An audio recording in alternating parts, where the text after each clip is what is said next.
Ready. My name is Charles F. Burkhardt, Jr. I went through DASH training, that's Drone Anti-Submarine Helicopter, for those unfamiliar with DASH. It is a drone. Now the drones are going around here and there. But after I had finished North Island drone training, I went to the USS Henderson. And then I managed to get a swap because I heard the Orlek was going over to Westpac for a couple of years, and I wanted to go back to Western Pacific. Well, I got the swap over to the Orlek, and for the first few weeks there, I was standing just about everybody else's duty that I could, so I could gain standbys before we got over to Westpac. Because I was what you call a Westpac commando, and I didn't want to stand duty over in Westpac. So I figured I'd make up for the standbys, and I'd have more free time over in the Western Pacific. So we left the States on June 30th, 1964. We arrived in Yokosuka, or Yokosuka as the Americans call it, in July. The Gulf of Tonkin incident happened on 2 August 1964. We got underway Monday, 3 August, and headed down to Market Time or Yankee Station or the South China Sea.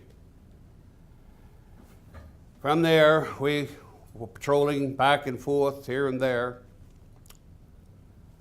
Then we were on naval gunfire support, which, from what I understand, I used to say it was 11,731 rounds, but now I think I was 10 rounds short on that. It should have been 11,741. I enjoyed the ports of call over there. I mainly had stayed in the Navy to get back to the Philippines to marry a girl that I had met in '62. I had proposed to her before I got transferred from the Philippines, but she didn't say yes, but she didn't say no.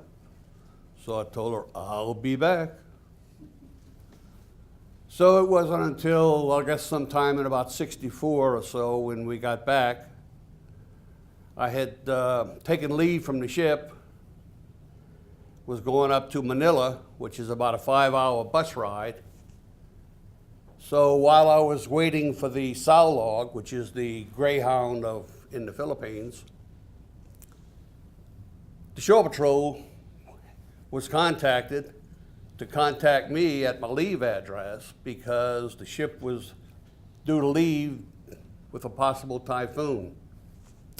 Well, I wasn't there yet, so when they went looking for me, they said, 2 years since we've seen him.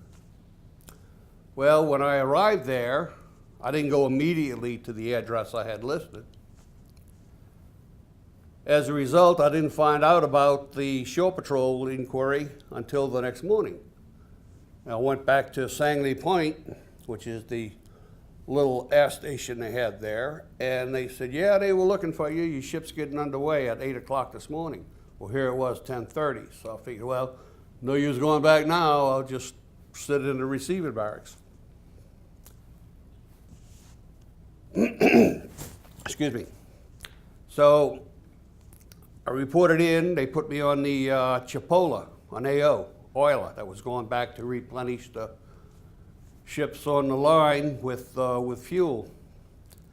Well, they had been in there in Subic for gyro repairs.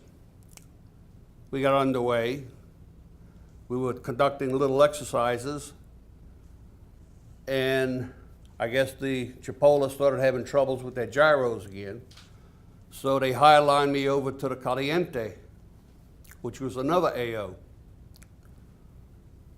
On the Caliente, the next day, they unwrapped my ship, refueled it, so I was highlined over to the Orlek. When I got on, they said, you gotta go up and see the captain. So the captain says, well, where you been, son? I said, well, I've been here, there, and on 2 ships trying to get back here. So Made it back, and at the time, I worked at the Dash Weapon System, which, as I say, was drone anti-submarine helicopter. We had a couple of missions, though they were just practice missions.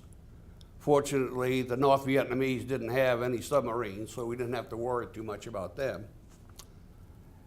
And I used to take care of the shipboard electronics down in Radio 3. So we had one exercise where we were out on a training run, and when they tried to transfer control from CIC back to the flight deck, they couldn't get control at the flight deck. So they could transfer control back to CIC, which was everything was fine.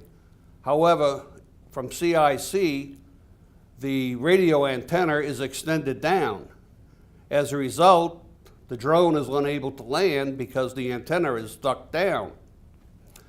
If you go to maneuver mode, which would be in a flight deck, then the antenna would be raised and you could land the drone. However, the situation as it was, I started troubleshooting the equipment. We switched antennas, we switched transmitters. Nothing seemed to do anything. I still had a carrier loss when I was in the CIC position. So I started swapping relays. Well, these relays, it was a very poor design on the relay box in that I could only get 2 fingers down the side of a relay, which was about maybe so tall, in order to unscrew the metal base on there. There was a total of 6 relays that could have caused the problem. Naturally, it's going to be the very last relay that I changed. I got the carrier back. I told them on the sound-powered phones, okay, we're back in the running again. And they said, there it goes. It ran out of gas. Sploosh. That was before they had the flotation capability. So it just went down, down, down. And is now somewhere in the bottom of the South China Sea, along with probably a few others in that. But during my career on the Orlick, I had some problems with thrombophlebitis. So when we had a yard period toward the end of '65, I went over to the hospital and they stripped the veins out of my left leg. So I was in there over 30 days. As a result, I was transferred to the receiving station there at the naval base. And naturally, my orders came in to be reassigned to the Orlick. When I got back to the Orlick, they said, oh, the leading ET has been transferred since he made E7, so we'll put Burkhardt, who's an E6 electronic technician, we'll put him as leading ET. So I went down to Ops department. So for about the next 8 or 9 months, I worked in the operations department. So that was 2 sets of orders I had to the Orlick. I don't know if anyone else around has been ordered to the Orlick twice, but I have that distinction.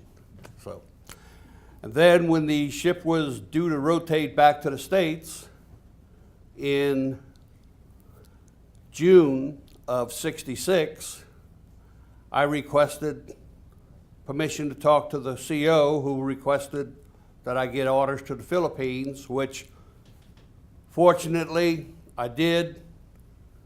Went to the Philippines, got married, and I'm still married today. Although right now, my wife was unable to attend because she's visiting the daughter. Got my tongue wrapped around my eye tooth, couldn't see what I was saying. She's over in the Netherlands, and I'm here in San Diego.